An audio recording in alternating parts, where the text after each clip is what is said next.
अस्सलाम वालेकुम everyone, I am Adil here and you watching in simple words academy. आज का हमारा टॉपिक है CPM, क्रिटिकल पाथ मेथड। अगर आपका कोई कोर्स है जिस तरह प्रोजेक्ट मैनेजमेंट है या सॉफ्टवेयर इंजीनियरिंग, तो ये टॉपिक आप लाजमी पढ़ेंगे इसलिए। और ये as always this is very important topic, तो इसको समझने की हम कोशिश करते हैं। CPM का मतलब होता है क्रिटिकल पाथ मेथड। ये एक टेक्निक होती है, टूल या टेक्निक होती है जिसको यूज़ करते हुए हम एक पाथ मेथड निकालते हैं और उसमें हमें ये इस चीज़ का एक आइडिया हो जाता है कि हमारा प्रोजेक्ट की जो एक्टिविटीज़ हैं वो कितनी लेट फिनिश होंगी, कितनी अर्ली फिनिश होगी, और किसका सिलेक्ट टाइम, मतलब कौन सी एक्टिविटी को हम थोड़ा बहुत डिले कर सकते हैं या नहीं। यहाँ पे हमारे पास एक टेबल गिवन है जिसमें एक्टिविटीज़ गिवन है, प्रेसिडेंस गिवन है, ड्यूरेशन गिवन है। एक्टिविटी आपकी ए से लेकर एफ तक है। प्रेसिडेंस जो है आपकी वो ए से लेकर प्रेसिडेंस होती क्या है पहले ये समझ लें। प्रेसिडेंस ये चीज़ होती है कि अगर आप कोई एक्टिविटी स्टार्ट कर रहे हैं तो उससे पहले जो उसकी प्रीरेक्विजिट होगी या जो उससे पहले जो एक्टिविटी करना लाजमी होगी तभी आप आगे प्रोसीड कर सकते हैं, तो वो आपकी प्रेसिडेंस कहलाती है। जिस तरह डी है तो डी को मैं तब तक नहीं कर सकता जब तक मैं बी की एक्टिविटी ना कर लूँ। अगर मैं बी की एक्टिविटी कर लेता हूँ फिर मतलब मैं डी की एक्टिविटी भी कर सकता हूँ। इसी तरह ड्यूरेशन गिवन है हमारी डेज़ में। एक्टिविटी ए की 3 डेज़ है, एक्टिविटी बी की 4 डेज़ है, and so on. So start करते हैं, लेकिन इससे पहले हमें एक ये डब्बा जो है ना वो लाजमी समझना पड़ेगा। सो ये कुछ इस तरह से होता है। यहाँ पे आपकी एक्टिविटी का नाम आता है और यहाँ पे आपका आता है अर्ली स्टार्ट, यहाँ पे आता है ड्यूरेशन और यहाँ पे आता है अर्ली फिनिश। इसी तरह यहाँ पे आता है लेट फिनिश, यहाँ पे आता है सिलेक्ट टाइम या जिसको आप फ्लोट भी कहते हैं, एंड अर्ली स्टार्ट। तो ये डब्बा समझना लाजमी है, तो इसी के ज़रिए हम सारा काम करेंगे। इस एक्टिविटी ऑफ एरो हम इसकी बनाने लगे हैं सबसे पहले। तो इस तरह से बनती है एक्टिविटी ऑफ एरो। आप पहले स्टार्ट करते हैं, फिर आपको कौन सी एक्टिविटी परफॉर्म करनी है, पहले ए करनी है। ए के बाद एक ही, क्योंकि कोई प्रेसिडेंस नहीं है तो हमने डायरेक्ट ए शुरू कर लिया। अगर प्रेसिडेंस होती तो उससे पहले वो कर लेते, लेकिन नहीं है। फिर हम बी करेंगे, बी की प्रेसिडेंस क्या है, ए हो गई, अब करेंगे हम बी। इसी तरह सी की प्रेसिडेंस क्या है, ए। सी की प्रेसिडेंस ए है, बी नहीं है। अगर हम बी नहीं भी करते फिर भी हम सी कर सकते थे क्योंकि उसकी प्रेसिडेंस ए है, तो हम यहाँ पे लिख लेते हैं सी, ओके। और डी करेंगे, फिर हम डी की प्रेसिडेंस है बी, तो ये डी भी आ गया आपका। उसके बाद ई की प्रेसिडेंस है सी, ये सी है, यहाँ पे हमारा ई आ गया।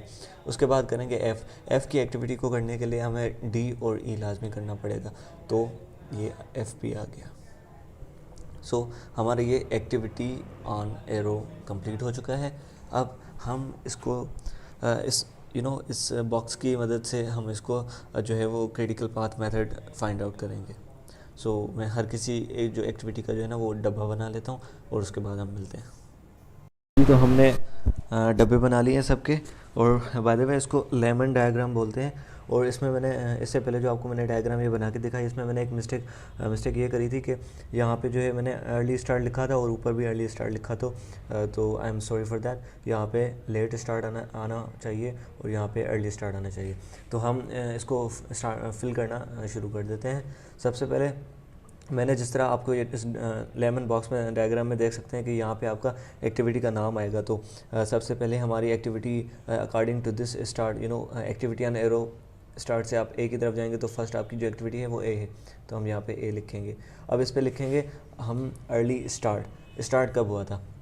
इससे पहले कोई इसकी प्रेसिडेंस नहीं है तो हम बाय डिफ़ॉल्ट इसको 0 लिखेंगे। उसके बाद यहाँ पे इसकी आती है ड्यूरेशन। ए की ड्यूरेशन अगर टेबल में आप देखें तो 3 आ रही है, तो हमने यहाँ पे 3 लिख लिया। अच्छा, अब ये जो आपका अर्ली फिनिश होगा, this is the sum of early start plus duration का जो सम होता है दैट इज़ अर्ली फिनिश। तो 0 + 3 3। इसी तरह हम एक्टिविटी ऑन एरो को लेके चलेंगे। ए के बाद आएगा बी, तो यहाँ पे आ जाएगा बी। और इसकी जो इसका जो अर्ली स्टार्ट होगा, इसका जो अर्ली फिनिश होगा वही इसका अर्ली स्टार्ट होगा। So this is going to be 3। और इसकी ड्यूरेशन है वहाँ पे अगर देखें तो आप 4 है, सो 3 + 4 = 7। एंड देन हम सी की तरफ आते हैं, यहाँ पे सी आ जाएगा। इसका जो अर्ली स्टार्ट है वो भी इसका 3 होगा, एंड देन इसकी ड्यूरेशन जो है वो 2 है, so 2 and 3 + 2 is going to be 5। तो अब हम आएंगे डी की तरफ, यहाँ पे डी आ जाएगा और इसका जो अर्ली स्टार्ट है वो इसका अर्ली फिनिश होगा, so this is going to be 7। इसकी अपनी ड्यूरेशन 5 है, so this is going to be 12। इसी तरह यहाँ पे हम ई की तरफ आएंगे, इसका जो अर्ली स्टार्ट है ये 5 है ई, और इसकी जो ड्यूरेशन है वो 1 है, so this is going to be 6। उसके बाद अब हम आ रहे हैं एफ़ की तरफ। अच्छा, अब एफ़ की तरफ आएंगे तो जो हमने जैसे पहले बात की कि जो इसका अर्ली स्टार्ट होगा वो उससे पिछले वाली एक्टिविटी का जो अर्ली फिनिश होगा तो ये इसी का अर्ली स्टार्ट होगा, लेकिन यहाँ पे दो हमारे पास अर्ली फिनिशेस हैं, एक 12 है एक 6 है, तो हम यहाँ पे कौन सा अर्ली स्टार्ट यहाँ पे कौन सा कंसीडर होगा। तो ये जो हम सब कर रहे हैं स्टार्ट से लेकर एंड की तरफ जो जा रहे हैं इसको बोलते हैं फॉरवर्ड पास। तो फॉरवर्ड पास में जो मैक्सिमम वैल्यू होगी हम उसी को ऑप्ट करेंगे। सो यहाँ पे 12 है तो हम 12 कंसिडर करेंगे। उसके बाद एफ़ की जो अपनी ड्यूरेशन है वो 2 है एक्टिविटी की, and then 12 + 2 is going to be 14। So हमने स्टार्ट किया ए से और हम एंड कर रहे हैं एफ़ पे, जिस तरह यहाँ पे एक्टिविटी एंड एरो में दिखाया गया है, और ये है फॉरवर्ड पास। अभी हम बात करेंगे बैकवर्ड पास की। अच्छा जी, तो अब हम बात करेंगे बैकवर्ड पास की। तो बैकवर्ड पास एंड से जब स्टार्ट की तरफ जाते हैं, सो दैट इज़ बैकवर्ड पास।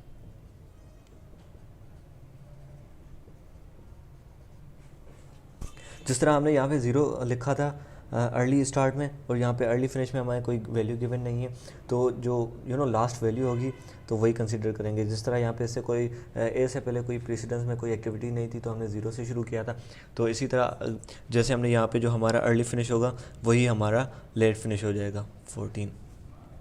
अब ये है slack time. Slack time calculate करने का एक फार्मूला है, that is slack is equal to late finish minus early finish. तो ये आपका लेट फिनिश है, ये अर्ली फिनिश है, तो अगर 14 - 14 इज़ गोइंग टू बी 0, और ये आपके पास है लेट स्टार्ट। लेट स्टार्ट का भी एक फार्मूला है, that is late start is equal to late finish minus duration. Late finish 14 है, ड्यूरेशन कितनी है 2 है, तो अगर माइनस करेंगे तो दैट्स गोइंग टू बी 12 हो जाएगा। उसके बाद हम ई की तरफ आते हैं, तो इसका जो लेट फिनिश होगा इसका लेट स्टार्ट होगा, सो दिस इज़ 12। उसके बाद इसका सिलेक्ट टाइम है 12 - 6, it is going to be 6, और 12 - 1 11। इसी तरह डी का जो लेट फिनिश है वो इसका अर्ली लेट स्टार्ट होगा, दैट इज़ 12, और 12 - 12 इज़ गोइंग टू बी 0, तो इसका सिलेक्ट टाइम 0 हुआ, एंड देन इसका जो लेट स्टार्ट है दैट इज़ 12 - 5 7। अब सी की तरफ आते हैं, तो इसका जो है यहाँ पे 11 आ जाएगा, and 11 - 5 is going to be 6, ठीक है, and 11 - 2 is going to be 9। इसी तरह ऊपर यहाँ पे 7 आएगा लेट फिनिश में, 7 - 7 इज़ गोइंग टू बी 0, अगेंस्ट आपका जो सिलेक्ट टाइम है वो 0 है, एंड उसके बाद 7 - 4 that is going to be 3। अच्छा, अब हम जिस तरह हमारे पास यहाँ पे कंडीशन आई थी कि हमारे पास 2 प्रेसिडेंस एक्टिविटीज़ थी और उसके बाद एफ़ आ रहा था, तो यहाँ पे भी यही सीन है कि यहाँ पे 2 एक्टिविटीज़ हैं और उसके बाद ए आ रहा है, तो अब हमने कौन सा कंसीडर करना है। हमारे पास जो लेट स्टार्ट है वो 9 भी है और 3 भी है, तो हम कौन सा कंसीडर करेंगे। तो जिस तरह हमने बोला था कि फॉरवर्ड पास में जो मैक्सिमम वैल्यू होगी हम उसको कंसीडर करते हैं, वैसे ही बैकवर्ड पास जो होता है उसमें जो मिनिमम वैल्यू होती है वो कंसीडर करते हैं, so that is going to be 3, and 3 - 3 your slack is going to be 0, और आपकी जो लेट स्टार्ट है 3 - 3 that is also going to be 0। So हमने ये कंप्लीट कर लिया है। अब हम क्रिटिकल पाथ मेथड होता क्या है ये देखेंगे। देखो, क्रिटिकल पाथ मेथड वो होता है, वो चूज़ करते हैं पाथ जिसमें सिलेक्ट टाइम 0 हो, यहाँ पे 0 है, यहाँ पे 0 है, यहाँ पे 0 है, यहाँ पे भी 0 है, लेकिन यहाँ पे 0 है, यहाँ पे 6 है, यहाँ पे 6 है, यहाँ पे 0 है। तो अगर आपके पास MCQs में कोई क्वेश्चन आ जाता है कि आपका ये सपोज आपकी ये सारी चीज़ें गिवन होगी और आपसे पूछा जाएगा कि भाई बताओ कि क्रिटिकल पाथ मेथड कौन सा है, ए से फिर जस्ट अ सेकंड, ए से बी, बी से डी, डी से एफ, ये वाला आपका है, या ए से सी, ए से ई और ए से एफ। तो हमें जैसे पता है कि सिलेक्ट टाइम सबसे कम किस में था, A B C, sorry B, D and F. इसमें सेलेक्ट टाइम कौन सा? So this is going to be your critical path method. I hope कि आपको समझ आ गई होगी। If there is anything I can do for you, just